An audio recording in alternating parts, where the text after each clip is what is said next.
Hey everybody, in this video I'll be giving an update on the current state of my upcoming ARPG indie game, Spire.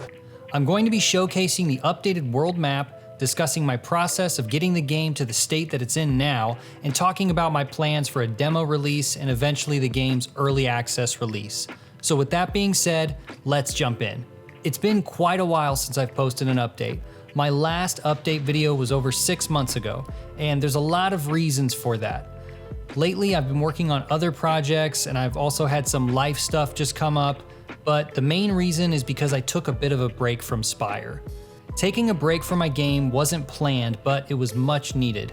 Just to recap where we left off, I added the combat system and I had designed several levels, but after that, I felt kind of stuck. I had a lot of ideas, but they didn't seem connected. My game felt like it was just some nice looking levels with combat thrown in. No goal, no purpose, just run through the levels and defeat the enemies. I think one of the aspects of my game that was making it challenging for me to progress was the linear level design. Don't get me wrong, I love linear style games. Instead of seeing the entire game world, you only see the parts that are supposed to be seen. This often results in better looking environments and can boost the visual experience when playing a game. But one of the downsides to having only linear levels is it can be difficult to incorporate discoverability for the player. And discovering things like items, side quests, Easter eggs is something that can be really rewarding for the player and is expected in an ARPG style game. After I had determined my approach to the world design was posing an issue, I watched a GDC talk from the developer who made A Short Hike.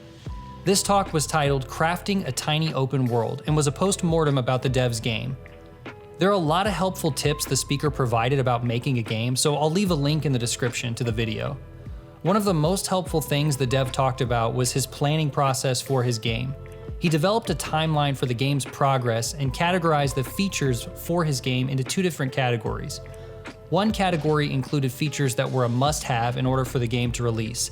The other category were features that would be nice to have, but were not totally necessary. After watching the talk, I knew that if I wanted to make more progress towards finishing my game, I needed to rethink some of the concepts. Instead of trying to push forward with having a linear game world, I decided to change the game to a semi-open world. Having a semi-open world seemed like the perfect balance between providing the player with some freedom to explore without losing the visual experience that you get from linear levels. With my new concept in mind, I began making a document that included all of the functionality that would be present in the game world. I wanted to have a world map that provided different gameplay features that weren't currently available in my game. 2 of the features I added were collectibles and abilities, which sort of go hand in hand. You collect an item to unlock a new ability, and the abilities in the world map are all catered around movement, helping you to get to new locations you wouldn't otherwise be able to without them. I also added collectibles to increase the player's health while in combat. This allowed me to make enemies stronger and gives the player a reason to explore and gather these health upgrades. Once I had my document written out, I began designing the world map. Within the world map, I wanted different levels that you could transition to, which are called zones. There are 2 types of zones to visit: combat zones and village zones. The combat zones are like dungeons where the play style would switch to combat. The goal is to go through the dungeon, defeat the enemies, and collect a crystal. Each dungeon contains a boss that you'll also have to defeat, and the crystals play into the story and are necessary for the completion of the game, so the player will need to complete every dungeon in the game in order to finish the story. The village zones are like NPC villages. There will be NPCs you can talk to, which will give hints or provide a backstory about the world.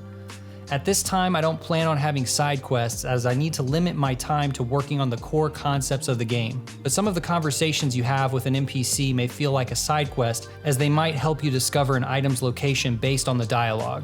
After completing my world map design, I began building the 3D world.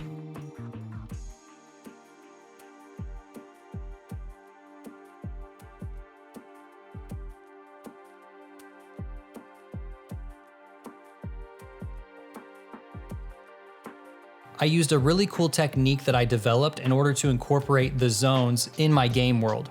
I talked about this in my tutorial video about level transitioning. Unreal Engine doesn't include a default way to transition in and out of multiple levels within a larger world map.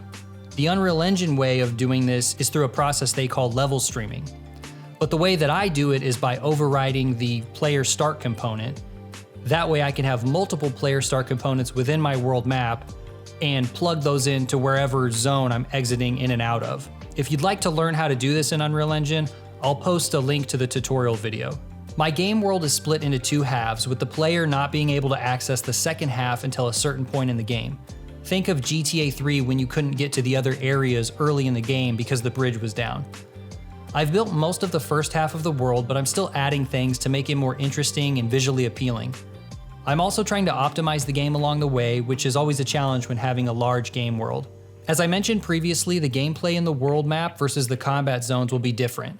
Throughout the game, you have a fox that follows you around. This fox is a spirit that can transform in order to assist you. Within the world, there are books you can collect that teach your fox new abilities. There are 4 abilities that your fox can learn in the game world. These abilities allow you to sprint, double jump, dash, and glide. Using these abilities, the player can traverse the map faster in a more fun way and can access areas they weren't able to previously, which can help in collecting all of the health upgrades. But the player won't be able to use these newfound abilities in combat zones. When accessing a dungeon, the gameplay is switched to more of a combat focus. Your fox can now turn into a sword to help you fight enemies, and the fox can heal you when not in his sword form. I've made quite a few tweaks to the combat and I'm still working on it. I'm definitely taking my time and testing constantly to find a good balance between difficulty and making the combat more enjoyable. So what are my next steps? I still plan on releasing the game in an early access state on Steam, prior to the full release of the game. But prior to that, I want to release a demo version of the game. Think of the demo as a less polished version of the early access version. I want to release the demo for the main purpose of testing the game. This means the demo will not be publicly available, as the game could change quite a bit from demo to early access. When it comes to finding testers, ideally I'd like to find people who are genuinely interested in Spire and/or this channel that would like to help. If you are interested, please reach out to me via Discord. I'll put a link in the description. I don't want to put an exact date on when the demo will be available, but it would be nice if I was able to release it within the next few months. Alright, well that's it for this devlog. I really appreciate all of the support I've received for my game and this channel. If you have questions about playing the demo, leave a comment, or better yet, reach out to me on Discord. If you like indie dev and Unreal Engine content, feel free to hit that subscribe button. Thanks again everyone, and I'll catch you later.